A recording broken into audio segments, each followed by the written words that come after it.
They said the earth had forgotten how to drink.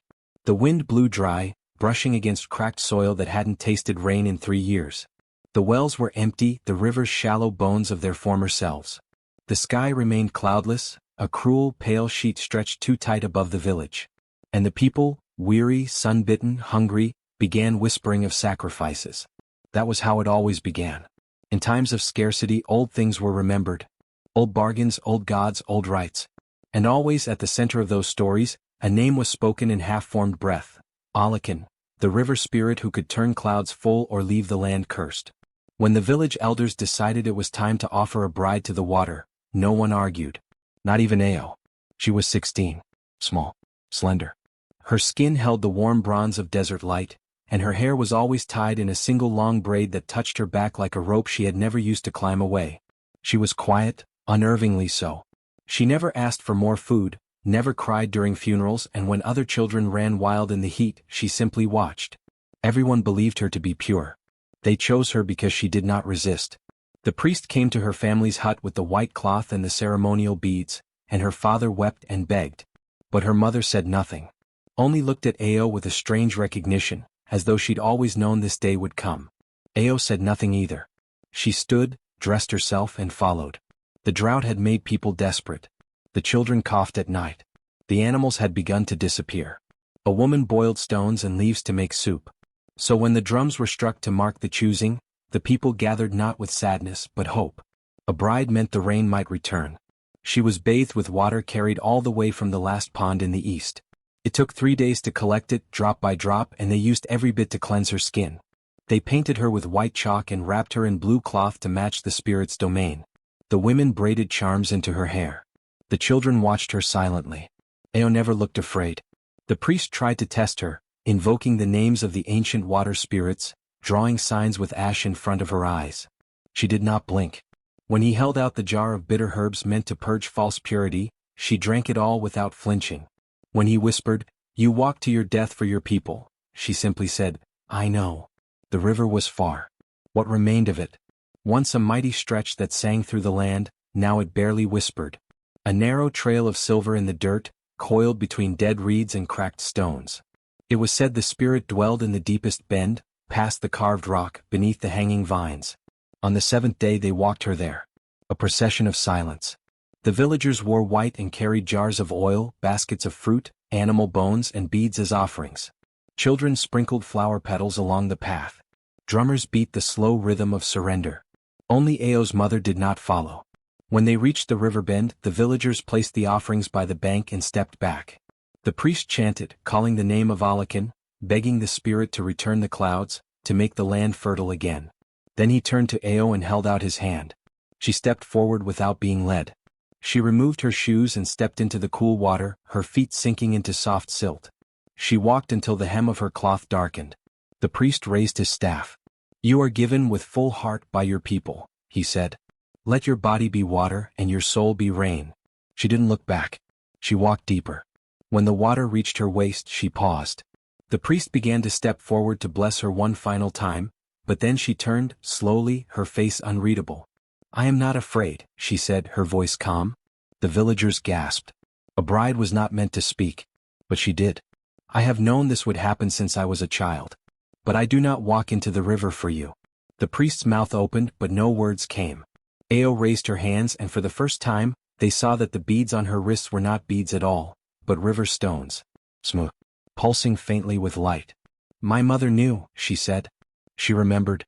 The river does not ask for sacrifice. It asks for return. The sky above darkened slightly.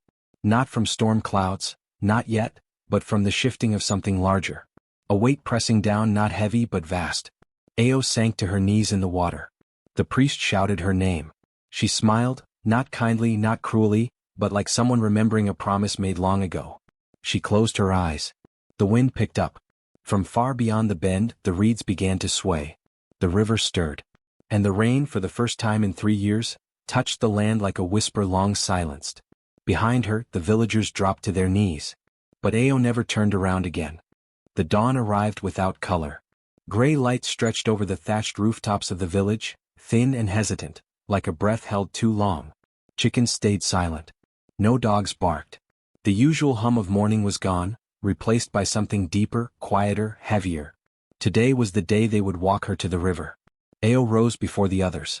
She had not slept. She hadn't needed to. All night, she'd sat cross-legged on the mat beside the fire pit, watching the dying embers pulse like a heartbeat, like the last warmth she would know before she stepped into the river's arms. When the elders came, she was already dressed. A white wrapper clung to her slender frame, tied tightly at her waist and knotted at the shoulder. Palm leaves, carefully selected from the elder tree outside her hut, had been strung into a veil. It hung over her face like soft green lace, brushing her cheeks as she walked. Her feet were bare. No oil had been applied. She would touch the river with her full, unguarded self. Women sang as they approached the compound, soft, slow songs of farewell, one sung only for those who would not return. They carried gourds of palm wine, baskets of kola nuts, carved calabashes with cowrie shells and herbs. These were not offerings for Ao. These were for the river. She stepped out to meet them without hesitation. Her sister, Tenny, clung to the doorway, her eyes red and swollen. She had wept all night, begging their father to stop it, to fight for Ao, to run with her if they had to. But their father had only sat in the corner, silent, staring into the darkness like a man already halfway dead. Now he stood behind the women, holding nothing, saying nothing. When Ao passed him, he did not reach for her, did not speak her name. His eyes were dry but not cold. Empty. As if he'd already buried her. Tenny rushed forward, catching Ao's hand. Her fingers were trembling. "You don't have to go," she whispered. "Say you won't. Say something. Please." Ao turned to her slowly, the palm veil swaying. Through the green strands, her eyes were calm, almost tender. "I was always going to go," she said softly. Then she leaned forward and touched her forehead to Tenny's. "But I won't be lost." She let go first. The path to the river was long, winding through fields of brittle grass and trees stripped bare by sun and wind. What had once been lush farmland now stood dry and aching, roots exposed, leaves yellowed and curled like old hands. The procession followed in silence, save for the rhythm of footfalls and the steady sound of palm fronds brushing Ao's back. The priest walked just behind her, muttering prayers beneath his breath, his staff tapping the earth with each step. Around him, the elders murmured old chants, weaving protection with their words. No one looked Ao in the eye. No one touched her. A few villagers had gathered along the path. Some pressed their fists to their hearts. Others looked away entirely. Ao's mother had died years ago. But the river would have taken her too if she'd been born during this drought. Ao knew this. All girls of a certain age knew. When the rains failed and the ground cracked, the river always demanded a bride. And the village always gave one. At the edge of the riverbank, the path split. On one side, the flat stone they used for laundry, its surface worn smooth by decades of use. On the other, the sacred path cut low into the earth, overgrown with vines, leading to the bend where the river spirit was believed to dwell. That was the direction they turned. The air grew colder the closer they came to the bend. Trees leaned inward. Shadows lengthened. Birds did not sing. Even the wind seemed to whisper less. It was not fear. It was reverence. The kind of silence one held before a powerful thing. When they reached the bank, the priest motioned for the villagers to stay back. Only he, the elders, and Ao would go further. She stepped ahead of them. Her feet sank slightly into the muddy edge. Water brushed her toes, cooler than she expected. The sky above remained clear, too clear. It was always dry when the offering was made. Rain came later if the spirit was pleased. The priest raised both arms and began the invocation. He called the name of Alakan with strength, speaking it 3 times. He poured palm wine into the water. He held up white chalk and marked his own chest. The elders placed their offerings into the water, beads, coins, kola nuts. Ao closed her eyes. She listened. And then she heard it. Not the prayers. Not the rustle of leaves. The water. It had begun to swirl. At first it seemed natural, ripples caused by a breeze. But there was no wind. The surface of the river darkened, its glassy reflection fading to ink. The water churned faster, deeper, until it twisted into a spiral, right beneath the spot where Ao stood. The elders stepped back. Even the priest stopped chanting. The swirl was not gentle. It was not welcoming. It thrashed. It hissed. The river spat up foam, not water. And then a sound came, not from the water but from deep below it. A low hum, almost a growl. The earth beneath Ao's feet shifted slightly. Mud rose between her toes. The priest stepped forward quickly. "Do not move," he whispered. But Ao opened her eyes. and smiled. The palm veil fluttered in the air, caught by a sudden gust from the water itself. Behind her, Tenny screamed her name. But Ao did not turn. The river was calling her, but not like before. This was not the call of a god demanding a bride. This was the roar of a spirit remembering something long buried. The final prayers were never spoken. The priest forgot his lines. Because the river had begun to speak its own. Ask ChatGPT. Ao stood at the edge of the river with mud curling around her toes like shy fingers. The current was restless beneath her gaze. The offerings had been made. The songs had ended. The prayers lay heavy in the air, half-spoken, brittle with expectation. And all eyes were on her. She did not hesitate. Her feet slipped into the water. It should have welcomed her. Every tale, every ancient chant, every memory passed down said the chosen would walk in, vanish slowly into the river's arms, and the rain would follow within days. The clouds would swell like lungs and the sky would weep sweet relief. But this time nothing happened. No warmth. No ripple of power. No soft whisper from below. Just silence. Ao took another step. The river should have deepened. It didn't. The water clung to her shins, cold and still. And then, the frog screamed. Not croaked. Not chirped. Screamed. A shrill, shivering chorus from the reeds, sharp as knives. The grass rustled violently though there was no wind. Fish burst from the surface and flung themselves onto the shore, flapping wildly as if the very water had turned against them. The river began to thrash. Not toward her, but away. A violent pull backward like something recoiling from her presence. The current twisted into itself. Waves slapped the shore. Ao stood frozen, the hem of her white wrapper soaked, clinging to her legs. Her eyes widened, but she did not scream. The next moment the river rose. A single wall of water surged upward, taller than a man, broad as a house, and slammed toward her. Gasps broke behind her. The elders shouted. The priest raised his staff in panic. But the wave did not drown her. It tossed her. The water struck Ao like a palm striking a fly, swift, brutal, decisive. Her body lifted from the river, spun through the air, and landed with a crash against the muddy shore. She rolled twice, came to a stop on her side, coughing, drenched, but alive. Untouched. Unbroken. The villagers rushed forward. The priest shouted for them to stay back, but no one listened. Her sister was the first to reach her, pulling her up by the shoulders, eyes wild with terror and disbelief. Ao sat up slowly. Her veil was gone, ripped away by the force of the water. Her face was bare now, open to the village for the first time since the procession began. She looked calm. Not dazed. Not afraid. Calm. The river boiled in front of them, churning with fury. Foam frothed along the banks. The offerings were gone, swallowed or rejected.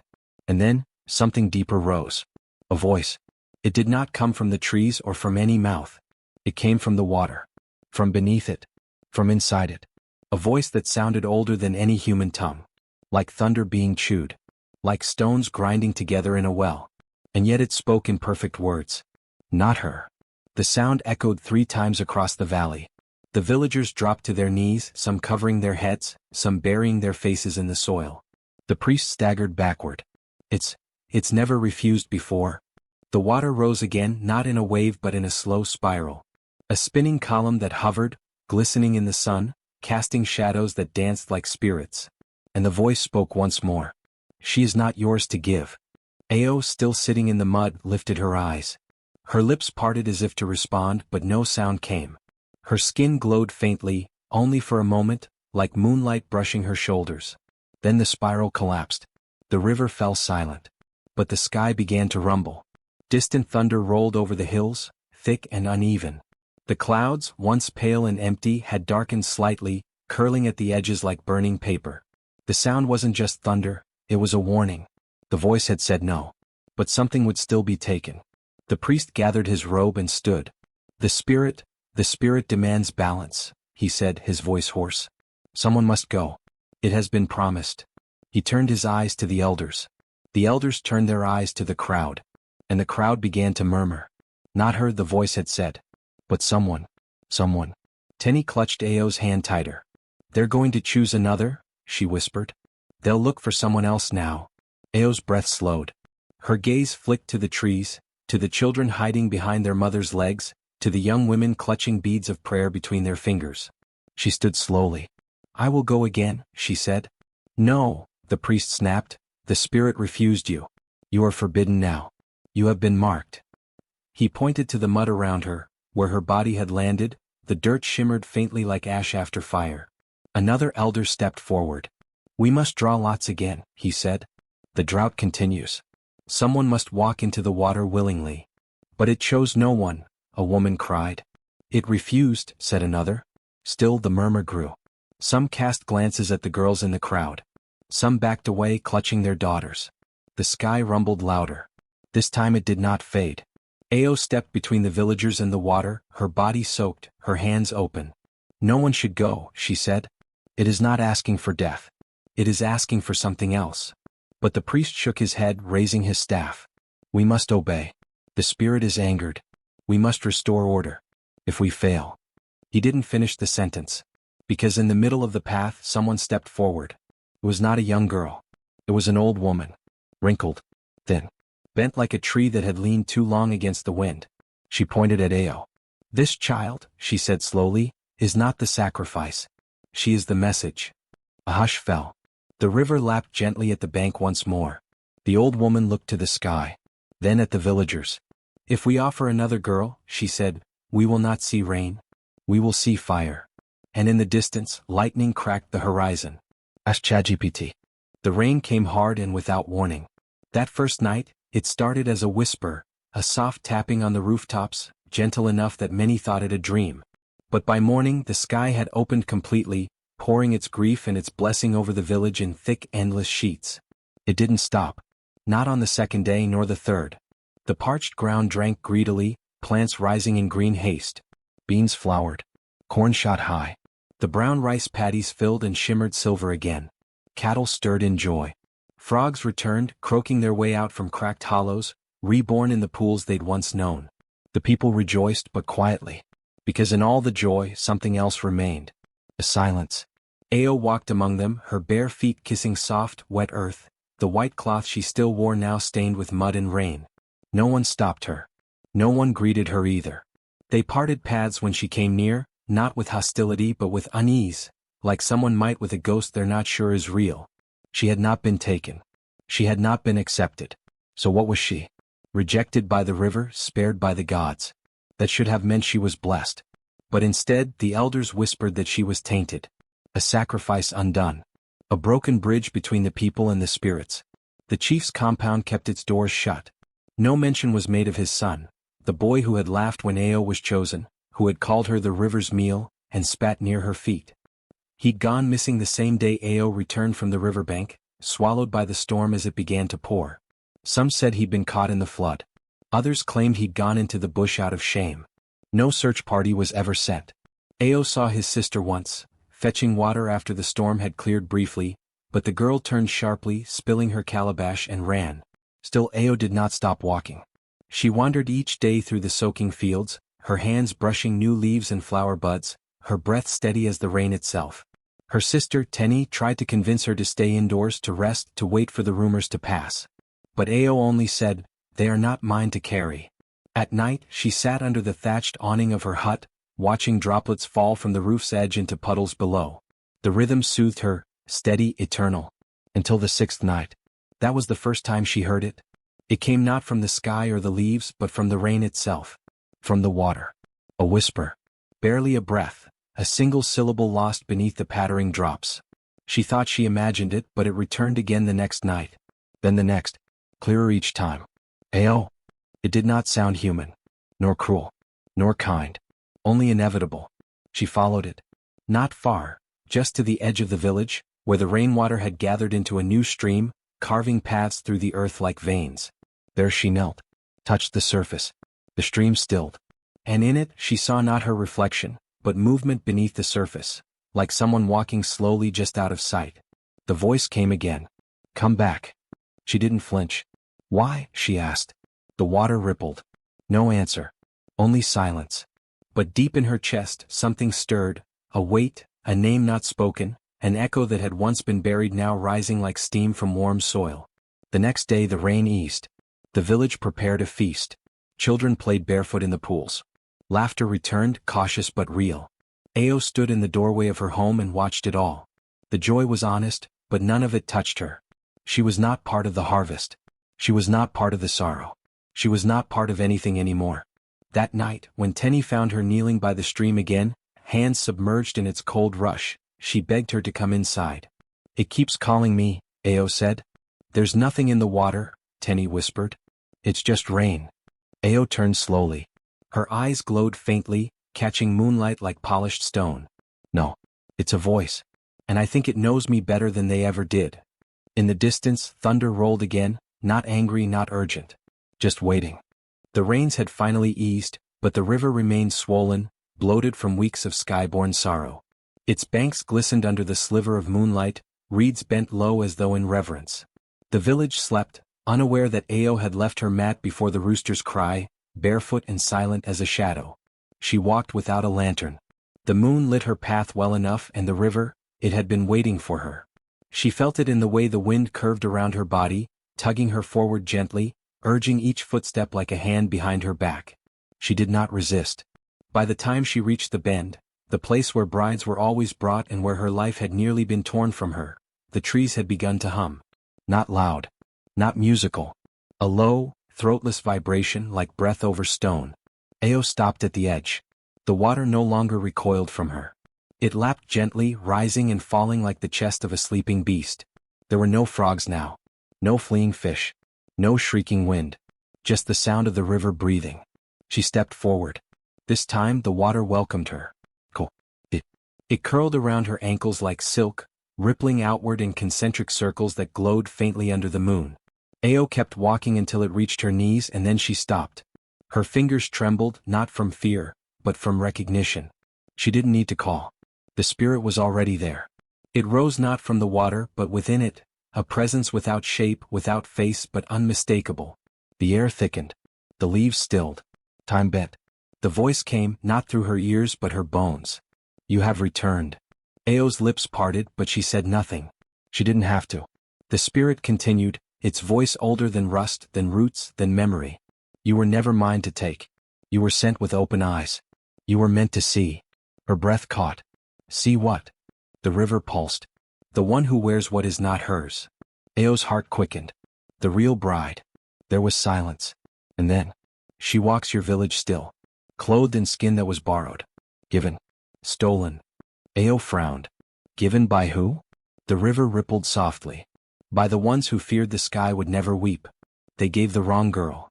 She remembered that day, the silent glances between the elders, the way her name had been spoken so quickly, without ceremony. The priest's eyes had not met hers. Her father had not spoken. Her sister had tried to object, but Ao closed her eyes. "It was never supposed to be me. You were not chosen. You were substituted." Pause. The river did not forget. Ao's blood chilled, but not from the water. She could feel something unraveling behind her eyes, a memory she had not noticed until now. The way one of the elders' daughters had vanished days before the offering. The way no one had spoken her name again. "Who is she?" Ao asked. The river said nothing.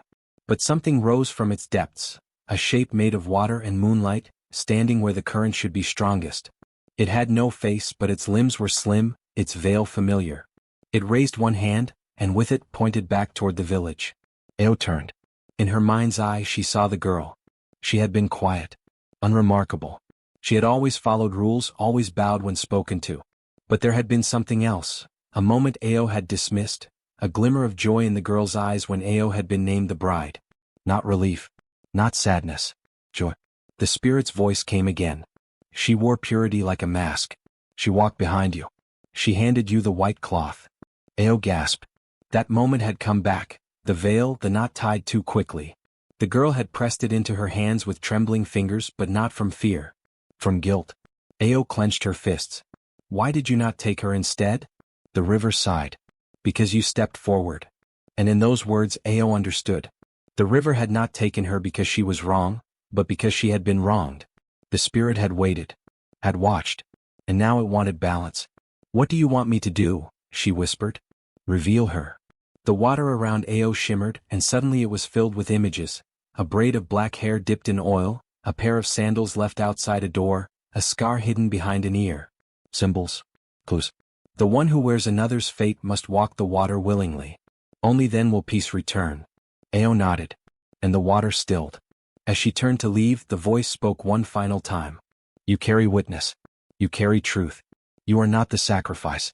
You are the storm that follows silence. Ao walked back through the trees, the hem of her dress soaked, her mind on fire. And behind her, the river whispered its secrets to the night. The village returned to its rhythm, or so it seemed.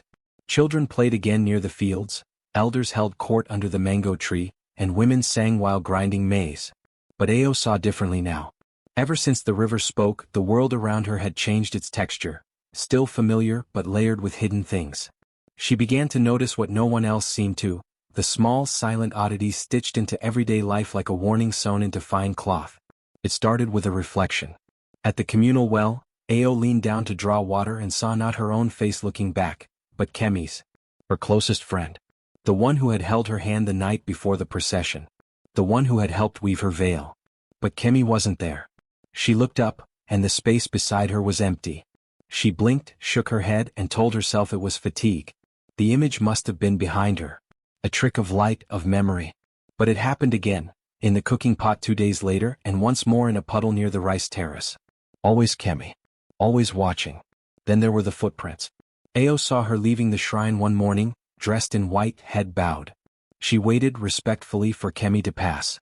When she followed moments later, Ao saw only one set of footprints, hers. The earth was soft from rain. There should have been prints where Kemi stepped. But there were none. She tried to speak to her the next day to ask about the shrine. But Kemi just smiled too sweetly and tilted her head like a bird. I don't go to the shrine anymore, she said. The spirits and I don't speak. That wasn't like her. Kemi had always been devout. Careful. She knew every river song, every fasting day, every blessing for harvest. But now, her voice dragged when she spoke the prayers, sometimes reversing the last line, saying, "Give to the dead what belongs to the living," instead of the opposite. When Ao corrected her gently, Kemi only smiled again and said, "Does it matter? The river already got what it wanted." That night, Ao couldn't sleep. She remembered what the river had told her, that the real bride still walked the village in borrowed skin. Could it be Kemi? It seemed impossible. But then again, what about this entire season hadn't been impossible? The next morning, Ao visited Kemi's home. She waited until the courtyard was empty, until Kemi's mother had gone to the stream and the chickens had wandered to the neighbor's fence. She stepped inside quietly, moving past the basket of folded wrappers, the wooden combs, the dried herbs hung in loops. She wasn't sure what she was looking for, until she opened the small carved box beneath the bed. Inside lay a charm, water-stained and wrapped in cowrie thread. Ao's hand trembled as she lifted it. It was a birth charm. Every child in the village had one, made in secret by the mothers and blessed at the river. They bore markings unique to each child, only the mothers knew the meaning. But this one Ao recognized, because it belonged to someone who should not be walking. The charm had once belonged to Beezy, a quiet girl with sun-marked skin and a voice like wind through reeds. She'd vanished weeks before the offering. The elders had said she was taken to care for an aunt in another village, but no messenger had ever come. No word since. And now her charm sat beneath Kemi's bed, damp with river scent. Ao replaced the box carefully, heart pounding in her chest. As she stepped outside, Kemi was there. Waiting. She tilted her head again, that same too-sweet smile cracking across her face like dry clay. Her eyes were not cruel, but they weren't Kemi's either. Not anymore. "You've been speaking to the river?" she said softly. Ao didn't answer. Kemi stepped closer. "You shouldn't go where the water can listen. It remembers too much." And then she turned and walked away, leaving no footprints behind her. The rains returned without warning. Not the soft, healing kind that brought green to the hills. These were angry rains, wild and unrelenting, pounding the thatched roofs into sagging bows, flooding yam mounds, turning pathways into rivers of mud. The sky split with lightning for 3 nights in a row, and the wind moaned like a widow outside every door. On the 4th night the river rose. By dawn it had broken its banks. Ao stood at the edge of the village, her skirts soaked up to her knees. The water crept where it did not belong, into courtyards, into goat pens, into shrines. The animals were the first to go missing. The chickens scattered, never to be found. The dogs howled and refused to eat. A young calf was swept away, its rope found tangled in the tall reeds 3 villages down. Then the child vanished. A boy no older than 6, quiet and curious. Last seen playing near the stones by the riverbank. One moment he was chasing a stick, the next, gone. His mother's cries echoed through the trees. The men searched, shouting his name into the wind, but the river only laughed in ripples and swallowed their voices. That night the voice came again. It didn't whisper this time. It didn't rise gently from water or wind. It shook the walls of Ao's home. It rattled her bones. It spoke through the puddles at her feet and the basin by the door. Return the one who fled the promise. Ao dropped to her knees, the words slicing through her chest like a blade. She knew what it meant. There was no mistaking it. The spirit had been patient, once. But its patience had run dry, and now it demanded justice. The village elders gathered at the shrine, faces drawn, lips pressed into silent worry. They did not speak of the missing boy or the broken livestock pens. They said only, "The river is displeased." Some looked toward Ao without speaking. They all remembered the voice from weeks before, the one that had risen from the water, rejecting her. And now they wondered if the mistake had never been corrected. If the wrong bride still walked among them. Ao stayed silent. Because what could she say? That her friend, her best friend, carried someone else's life inside her? That the spirit had named Kemi the true bride and that she had hidden in plain sight? That Bizi's charm had been under her bed? Ao thought of Kemi's too sweet smile, her prayer said backward, her reflection where it should not be. She thought of the footprints that never marked the earth. But she also thought of the years they had spent side by side, plaiting each other's hair, sharing stolen fruit, whispering dreams into the dark.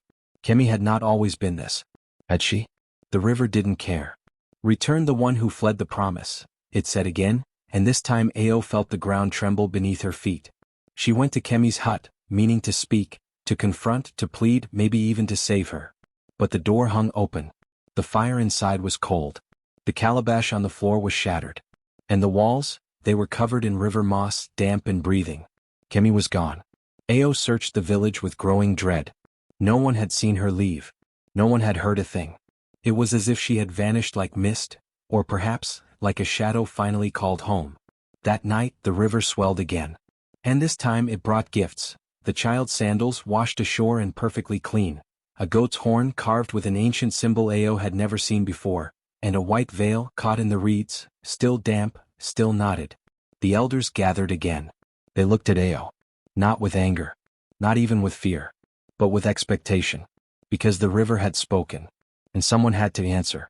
She came in the rain. Ao had just lit the fire when the knock came, soft, irregular, like trembling fingers on wood. She opened the door and there stood Kemi, soaked from head to toe, her wrapper clinging to her skin, her hair undone and dripping like vines. Her face was pale, her lips blue, and her eyes, they were no longer trying to hide. Ao stepped aside without a word. Kemi entered like someone walking into their own grave. She didn't sit. She stood in the center of the room, arms hanging by her side, rainwater forming a growing pool around her feet. And when she finally spoke, it was not in riddles or pleasantries. I was supposed to be the one. The words echoed, filling the silence between them. Ao felt her throat tighten, but she said nothing. Kemi continued, eyes fixed on the flickering fire. The river called me. The markings on my birth charm, the dreams I used to have. They told my mother when I was small. She knew. The priest confirmed it when the drought began. Ao's heart pounded. She paid him, Kemi whispered. She gave him her bracelets, the gold ones from her wedding, and promised him land from my uncle's compound. He agreed. They changed the name. Her voice cracked like thunder. I watched you walk forward in my place. And I said nothing. Ao felt her knees give. She sat, not because she forgave, not because she was angry, but because the weight of it all was too much to carry upright. Kemi stepped forward now, reaching into her wrapper.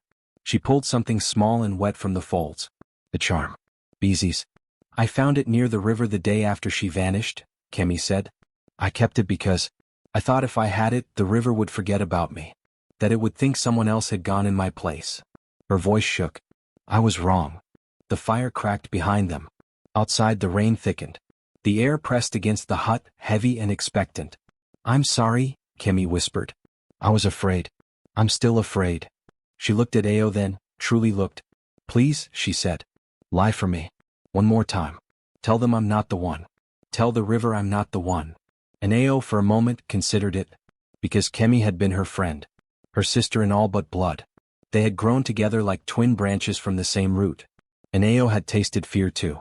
She knew what it meant to be offered, to be sent into the unknown. She had felt the cold of that water. The weight of it. But she had also heard the river speak. And she had seen the flood take the boy. She had watched the land drown. And she knew the price of silence. That night, when the river rose again, Ao did not stay in her hut. She wrapped herself in white. She took Kemi's hand. And together, without speaking, they walked through the sleeping village, past the dark huts, past the place where prayers were spoken and promises were broken. The water ran at their feet. The sky wept above. They reached the bank. The river waited. And Ao let go of Kemi's hand. Ask ChatGPT.